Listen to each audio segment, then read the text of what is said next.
I finally crossed that coveted 800 credit score threshold. An 800 credit score is something that is very, very powerful in your life. And I've been working hard for the last 5 years to make sure that I could effectively and efficiently get to this coveted threshold. So what I want to do is pass along 5 simple tips and tricks that you can use to effectively increase your credit score like crazy. And these are things that are easily repeatable by anyone and for completely free. Once we get through these 5 tips, I'm also going to take you through some bonus information on my exact credit score run through. So the first tip that we really want to focus on is maximizing our focus on our on-time payment history. Our payment history makes up 35% of our credit score within the FICO model, and it's something that we can really easily control. And so let's break it down, because I know it can be a little confusing when we're throwing around words like statement balance, current balance, statement due date. So let's take a simple example. We buy $10 of groceries on our credit card. We don't make any more purchases. So at the end of our billing cycle, our current balance will be $10 and our statement balance will also be $10.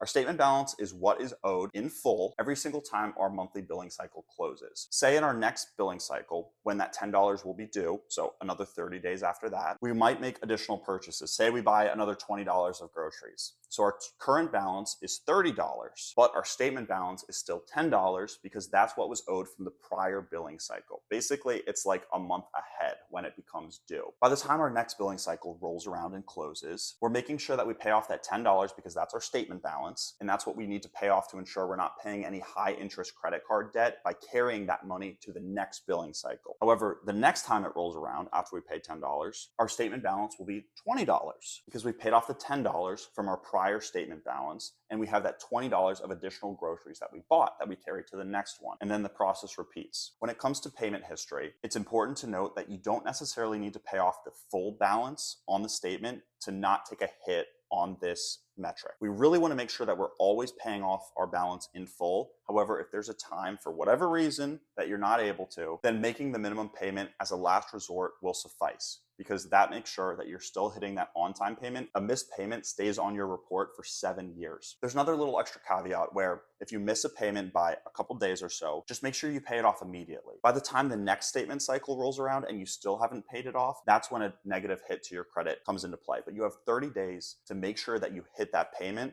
that you missed by accident. A good way to make sure that you don't ever miss a payment is to set up auto pay directly in your credit card account, and it pulls directly from your bank account to ensure that you're not missing a payment. Let's go into tip number 2, and that comes into play with our second highest factor within our overall FICO score, and that's our amounts that we owe. So when it comes to the amounts that are owed, it looks at our overall credit utilization. And so when I say credit utilization, I just mean the amount of money that you spent over the period of the month divided by our overall credit available. So if we have 3 credit cards, each with a $5,000 credit line, and we spent $5,000 over the course of the month, our credit utilization would be 33%, right?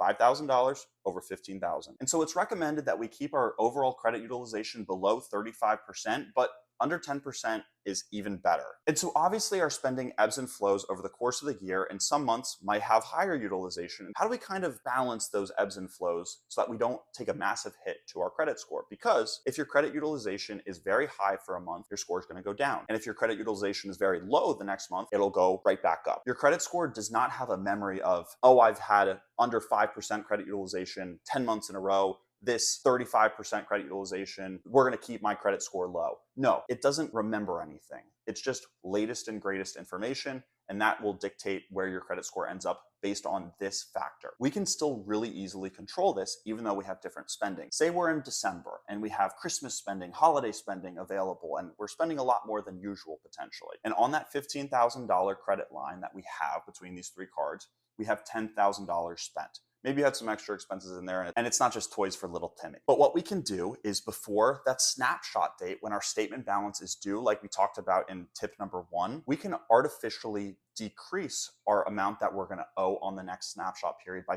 paying our balance ahead of time. So instead of having $10,000 owed over a $15,000 credit line, which would be a 67% utilization, and our credit score would very likely go down that month, but obviously depending on where you were the last month with your utilization, instead of carrying that 67% utilization into the next billing period, we can pay down, say, $9,000 of it. So we're left with $1,000 over $15,000 of a credit line. And that'll take us well below that 10% utilization. That is that excellent territory when it comes to keeping a low utilization for your credit score. So one thing I implement in my own life is paying my balance throughout the month. One, just because I don't like seeing a lot of money owed. And the second reason is to keep that overall utilization low when it comes to the statement due date. And my credit score is higher than it would be if I didn't make payments throughout the month. But a good thing to think about is just that it's like a debit card.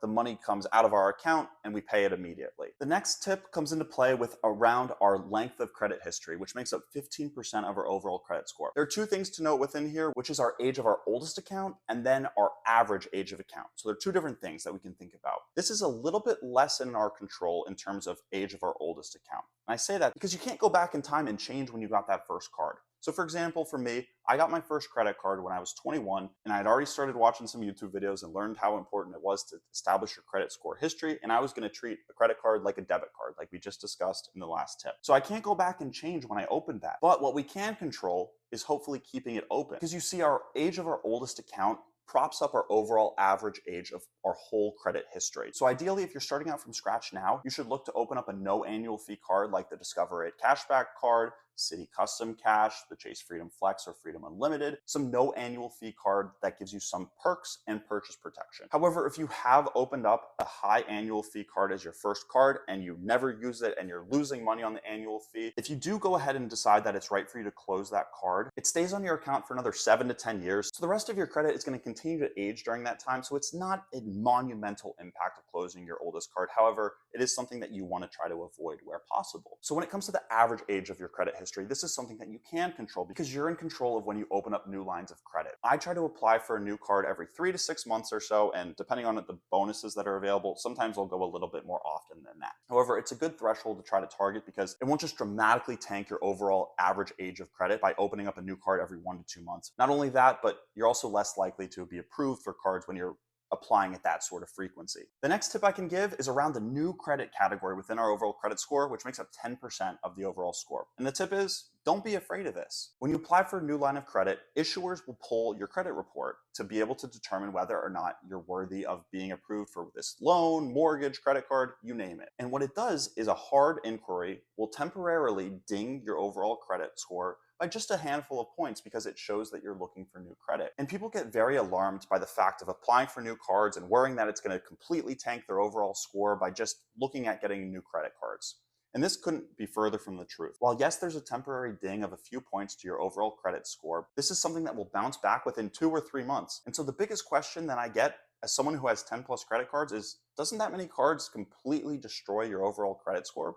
And so as we celebrated earlier, finally cracking that 800 barrier has not negatively impacted my overall score by having that many inquiries and having that many cards. And so while yes, it is a temporary ding and it's something that you don't want to be necessarily looking for a new credit card when you have a big loan coming up for a mortgage or school or some auto loan, it is not a major game changer in the course of your life, as long as you're strategic about it.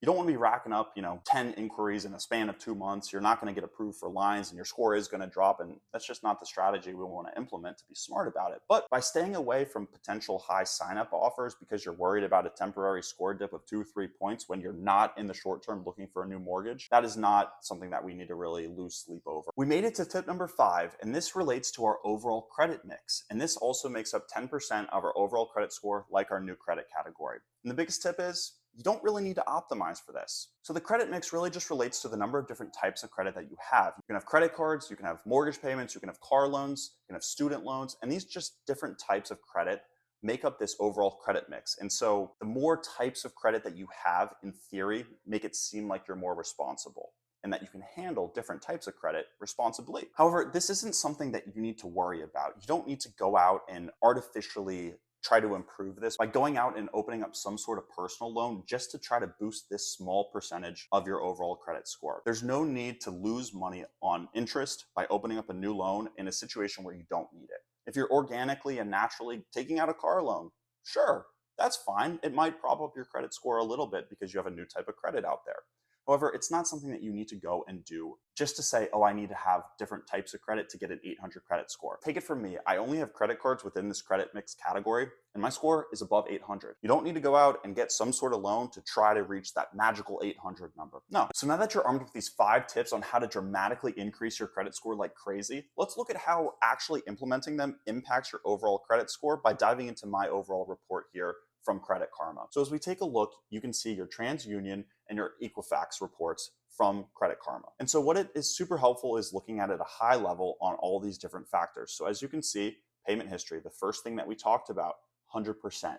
Have not missed a payment and hopefully don't plan on missing a payment anytime soon. And so as it mentions, you can see a 30 to 60 day missed payment period is easy to recover from, as we talked about, but 90 days and over, this part becomes where it actually impacts you on your credit report for up to 7 years. Next, we look at that credit card usage, and we can see it's at 1% credit utilization right now. So I have $545 out of my $84,200 credit limit, keeping it low intentionally, making payments throughout the month so that when the end of the month rolls around, that screenshot for picture day is very low. Make payments as we go, can keep it low just like this, well under that 10% recommended. And we can see how I'm actually implementing that and practicing what I preach. The next bucket here is around derogatory marks, which shows things if you file for bankruptcy or anything like that, which I have not, as you can see. The next factor that we did talk about today is around credit age, and that's the average of our overall credit card accounts. And so here it's just under 3 years at 2 years, 11 months, but you can see that the oldest account here is at a little over 5 years back in 2020. And that the average age here is the 2 years, 11-month bucket. You kind of see the frequency at which I apply every 3 to 6 months or so, and how I strategically apply for cards so that my overall average age isn't just absolutely tanked, but not something I'm super concerned with. It'll just age as time goes on. The next bucket here is around total accounts. And so this shows that I have 16 total accounts, 10 of which are active credit cards on the personal side, and 6 closed student loans, which I finished paying off at this point. And lastly, we have hard inquiries, which here is listed at 1 single hard inquiry in the last 2 years, because depending on what card you're applying for or with which issuer, they're going to pull different reports potentially. And so depending on what they pull, you get a hard inquiry on, some you don't get hit with. So that's why on this case, it's just sitting at 1 right now with a low impact. But as we talked about, I'm not super concerned with having hard inquiries because of how quickly they bounce back. Once you have a credit score that's approaching high 700s, low 800s, it opens you up for so many different possibilities, like the best credit cards out there, low rates on your mortgage payments, and more competitive car loans. So that's why this 3-digit score is so important in our overall financial journey. But speaking of taking advantage of the best credit card offers out there, you're going to want to go ahead and check out this video right here on maximizing your Chase points, which is my favorite issuer, or whatever the YouTube algorithm recommends over here. I'll see you next time. Thank you so much for watching, and I hope you enjoyed.